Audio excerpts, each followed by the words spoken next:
This is a made in America company. With the president's tariff deadline just a few days away, Bringing that made in America theme back into the forefront for investors. MarketBeat's Chris Markoch shares a list of 3 made in America companies with strong momentum ahead. In the last 30 days, the stock is up about 17%. With all 3 companies still trading for under $20 a share, will any of these made in America names make your watch list this July?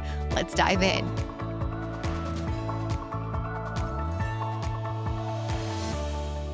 Chris, so great to have you back on the channel as we're wrapping up the 4th of July holiday weekend. Of course, our attention is turning to made in America companies, but it's not just the patriotic holiday that has us thinking about made in American stocks. There's also a pretty important tariff deadline looming this week. Right. So coming up this Wednesday, July 9th, that's the Trump administration's self-imposed deadline for tariff negotiations with other countries. There's rumors that there's going to be several deals being announced over the next few days. We'll see how that happens. But either way, it's bringing that made in America theme back into the forefront for investors. Yeah, it's a really interesting topic. Again, not just because of the holiday, but because of the timing. Before we get into your list of 3 made in America companies, all for under $20 right now, let's just talk about what investors should expect this week. Do we expect to see some volatility in the market? I think you might, but the reason might not be for what investors think. I think there's a lot of bullish catalysts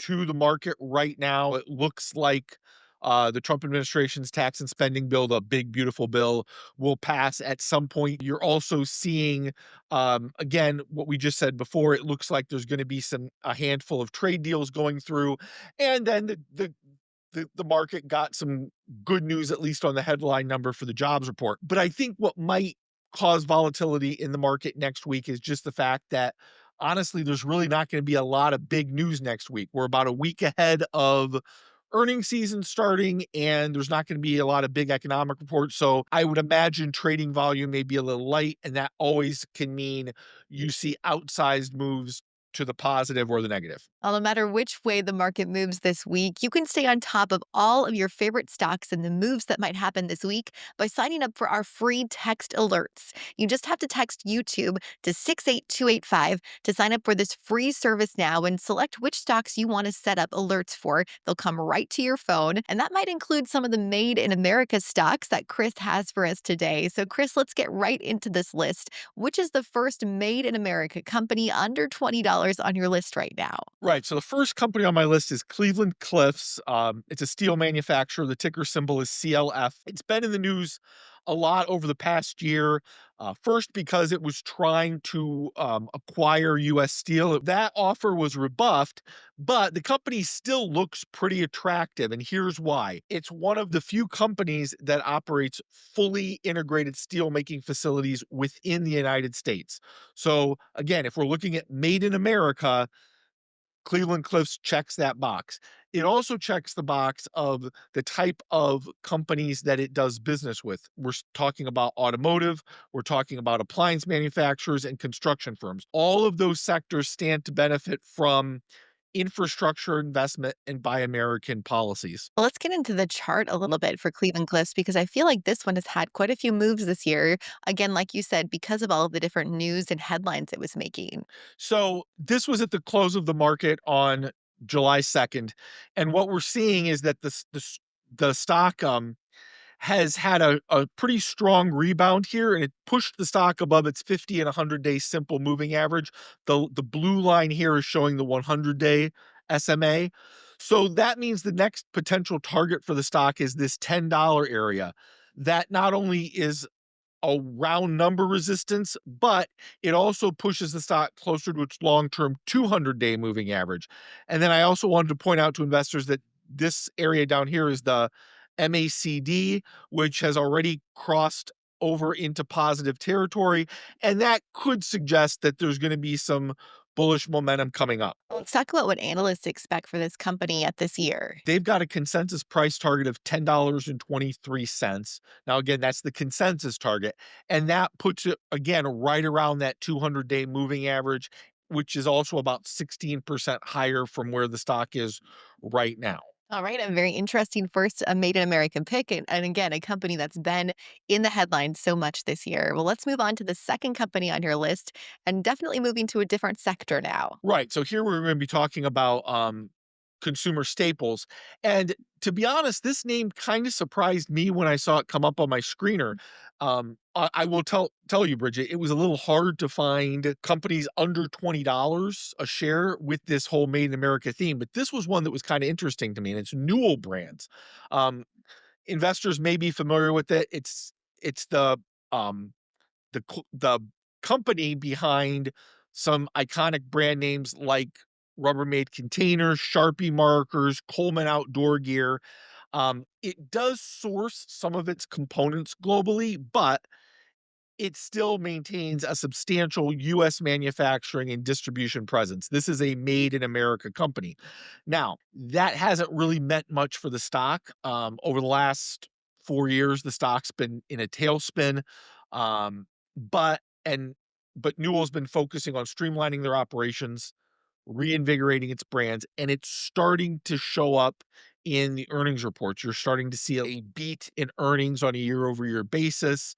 And that momentum is supposed to increase as we go throughout this year. I'm interested to hear how the tariff discussions could impact or have impacted this brand over the last few weeks and could impact it yet, depending on how those negotiations go. Yeah, I think we're still probably in the early stages of figuring that out. But one thing I will say is the company reported earnings in late April and they beat on revenue. And even though they came in with negative earnings, the negative earnings were better than what they were expected to be.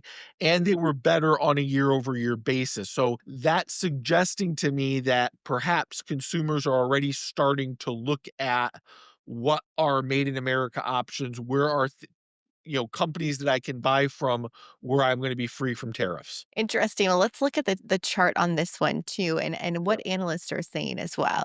So we're gonna see a chart that, again, it's a little bit similar to Cleveland Cliffs. You see that in the last 30 days, the stock is up about 17%, and that pushed it above its 100-day simple moving average, and again, that's the blue line here. And again, the MACD also looks ready for a bullish reversal, and that could push the stock even higher. Now, we also wanna take the charts and we wanna say, what are the analysts saying about it? And right now, analysts give Newell a consensus price target of $7.53. That's about 30% higher than where it is right now. And one analyst from Barclays in early May even gave the company a price target of up to $9.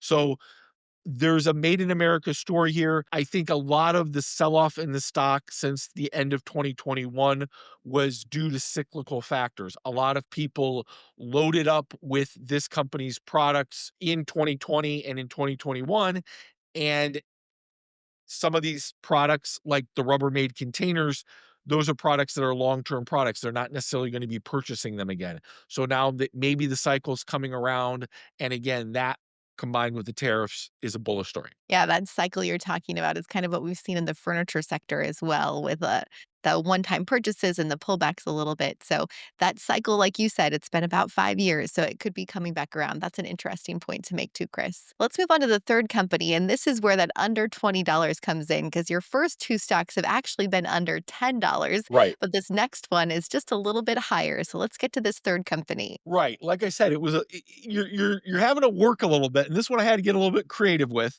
but, I did come up with a pick that I think should interest investors for this time, and that is Energy Transfer. The ticker symbol is ET.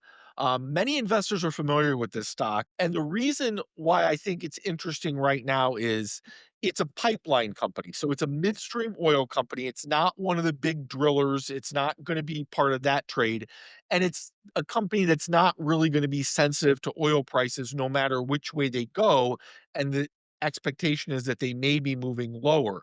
What Energy Transfer does is they're the company that has to move the stuff from one place to another, and they own and operate over 125,000 miles of pipeline within the United States, and they're transferring not only crude oil, but they're transporting natural gas and natural gas liquids. The company gets paid, obviously, to move those fuels around, and companies like this are called basically toll booths because they just kind of make money no matter what's going on in the market. So that's why they're really not sensitive to crude pricing. But I think because of its American footprint, it still qualifies to be a made in America stock. Yeah, that's for sure. It's a company that's operations and all of their revenue, of course, based in the US. Right. So I think it qualifies for sure. Let's take a look at the price action on this chart. What kind of Right. year has it seen? Energy this year has definitely seen some ups and downs for sure. It's been a uh, bearish year for energy stocks, and everybody keeps saying, "Boy, things are going to turn. Boy, things are going to turn." Maybe they're not. I mean, oil may just kind of hang around where it's at right now, which is somewhere in the 60s. I've heard some analysts say it could dip into the low 50s. We'll see. But again, energy transfer is less sensitive to that. So let's take a look at the chart. You can see here, this is the 3-month chart, but you can see that the stock has been in a clear consolidation pattern where you're kind of seeing shares trade in a pretty defined range. However, in the last month, you've seen two occasions where the stock is trying to push higher, but it's hit resistance. And right now, it's trading just below its 100-day moving average. Again, it's this blue line here. So what I would be looking at if I were an investor is, can the stock push above that line? Because that would be an indicator of bullish sentiment. Right now, the MACD line is basically right at that bullish bearish tilt. So it could go one way or the other. But considering the fact that it's kind of just coming off a bearish slant, the market could be ready to move higher. And I'm kind of thinking that with the way the market's trending today and with the way that there's catalysts for the market, this might be a good time to look into a company like Energy Transfer, which also does happen to pay a really nice dividend. The dividend always a good perk for a lot of investors, especially those long-term investors. If that's you, you want to check out our latest free premium article at marketbeat.com. It's on the 5 high-yielding ETFs to buy and hold forever. These are a great way to generate passive income for your portfolio and even reinvest too. You can scan the QR code or click the link in the description of this video to get that list for free. It's just for our YouTube viewers who sign up today. All right, Chris, I have one follow-up question here. I do want to talk a little bit about regulations and this company. The tariff discussion maybe wouldn't impact this one quite as much, Right. but more about the regulations around some of these pipelines. Is that a concern, or is there any news that could impact kind of the future growth of this company? I haven't seen any information that would affect the company's ongoing pipeline operations. Now, obviously, there have been some regulations that have put in that prevent new pipelines from being open. But even if that was the case, that would be bullish for Energy Transfer because, again, the liquids have to flow somewhere, and Energy Transfer already has a pipeline network set up. Chris, thank you so much for putting together this list of 3 made in America companies for our investors to consider. Let us know if there's any other made in America names that you would like to add to this list. We'd love to hear from you in the comments. Thanks again for watching, everyone. As always, happy investing.